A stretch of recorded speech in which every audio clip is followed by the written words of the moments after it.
Ranger's Apprentice. Book 1. The Ruins of Gorlan. By John Flanagan. Chapter 18. Will couldn't help smiling to himself. Anything less like a ferocious charging wild boar he couldn't imagine. "How did you know he was there?" he asked Halt in a soft voice. The ranger shrugged. "Saw him a few minutes ago. You'll learn eventually to sense when someone's watching you. Then you know to look for them." Will shook his head in admiration. Halt's powers of observation were uncanny. No wonder people at the castle held him in such awe. "Now then," Halt said sternly, "why are you skulking there? Who told you to spy on us?" The old man rubbed his hands nervously together, his eyes flicking from Halt's forbidding expression to the arrow tipped lowered now but still knocked to the string on Will's bow. "Not spying, sir. No, not spying.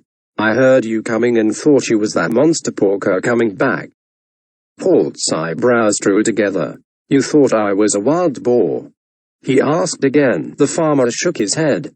No, he gabbled. "Very little chance, yet I did not once see you. But then I wasn't sure who you might be. Could be bandits like." "What are you doing here?" Halt asked. "You're not a local, are you?" The farmer, anxious to please, shook his head once again. "Come from over Willow Tree Creek, I do," he said. "Been trailing that porker and hoping to find someone as could turn him into bacon." Halt was suddenly vitally interested. He dropped the mock severe tone in which he had been talking. "You've seen the boar, then?" he asked. And the farmer rubbed his hands again and looked fearfully around as if nervous that the porker would appear from the trees any minute. "Seen him. Heard him. Don't want to see him no more. He's a bad un, sir, mark my words." Halt glanced back at the tracks again. "He's certainly a big one anyway," he mused. "And evil, sir," the farmer went on. "That un has a real devil of a temper in him. Why, he'd as soon tear up a man or a horse as his breakfast, he would." "So what did you have in mind for him?" Halt asked. Then added, "What's your name, by the way?" The farmer bobbed his head and knuckled his forehead in salute. "Peter, sir. Saltpeter. Or so people calls me. On account of I likes a little salt on my meat." Halt nodded. "I'm sure you do," he said patiently. "But what were you hoping to do about this boar?" Saltpeter scratched his head and looked a little lost. "Don't rightly know. Hoped maybe I'd find a soldier or a warrior or a knight to get rid of him. Or maybe a ranger," he added as an afterthought. Will grinned. Halt stood up from where he'd gone down on one knee to examine the tracks in the snow. He dusted a little snow from his knee and walked back to where Saltpeter stood, nervously shifting from one foot to another. "Has he been causing a lot of trouble?" the ranger asked, and the old farmer nodded rapidly, several times. "That he has, sir. That he has. Killed 3 dogs. Tore up fields and fences, he has. And as near as anything killed my son-in-law when he tried to stop him.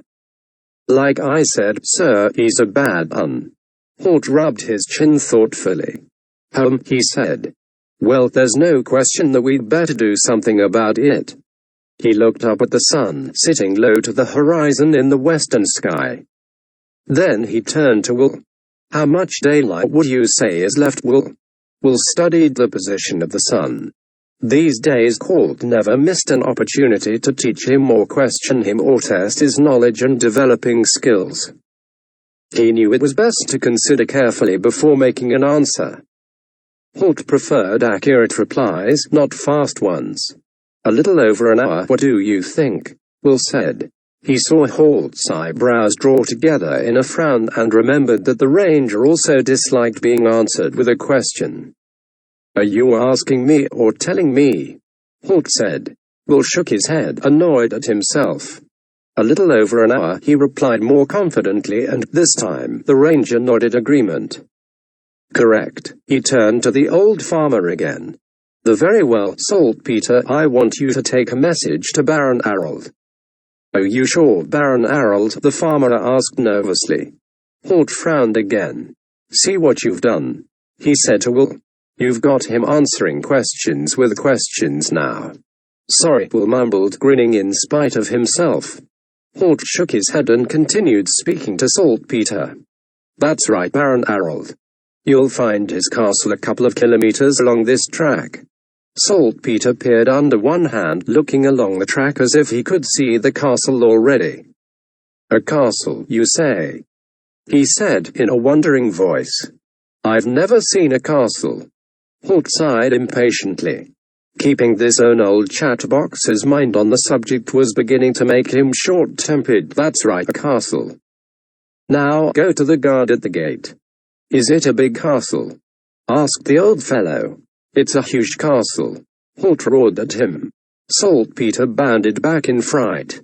He had a hurt look on his face. "No need to bellow, young man," he said huffily. "I were only asking is all." "Well then, stop interrupting me," said the ranger. "We're wasting time here. Now, are you listening?" Saltpeter nodded. "Good," Holt continued. "Go to the guard on the gate and say you have a message from Holt for Baron Harold." A look of recognition spread across the old man's face. "Did you say Holt?" he asked. "Not the ranger Holt." "Yes," replied Holt wearily. "The ranger Holt. The one who led the ambush on Morgarath Swargle's right?" asked Saltpeter. "The same," said Holt in a dangerously low voice. Saltpeter looked around him. "Well," he said. "Where is he?" "I'm Holt." The ranger thundered at him, placing his face a few centimeters from Saltpeter's as he did so. Again, the old farmer recoiled a few steps. Then he gathered his courage and shook his head in disbelief. "No, no, no," he said definitely. "You can't be him. The ranger Holt is as tall as two men. And as broad. A giant of a man he is. Brave, fierce in battle he is. You couldn't be him."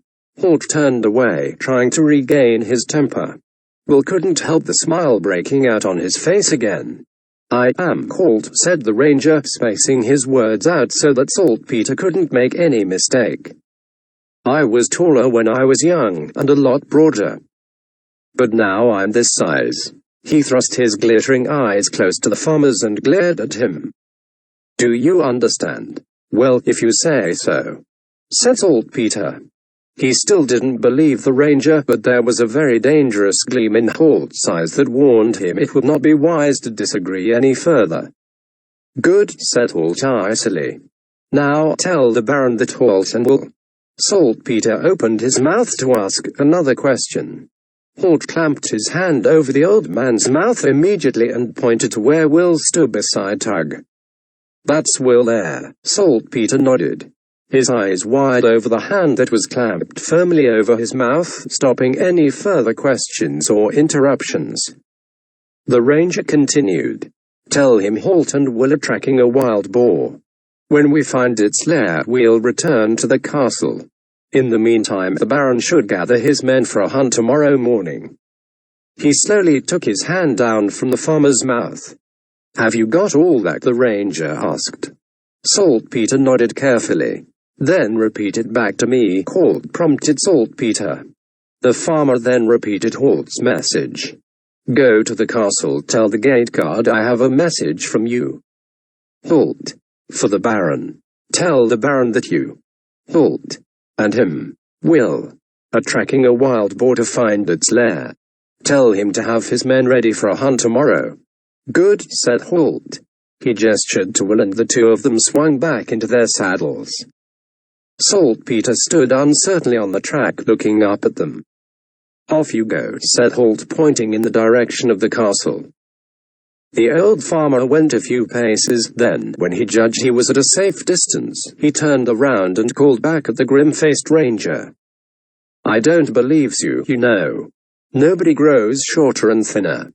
Holt sighed and turned his horse away into the forest.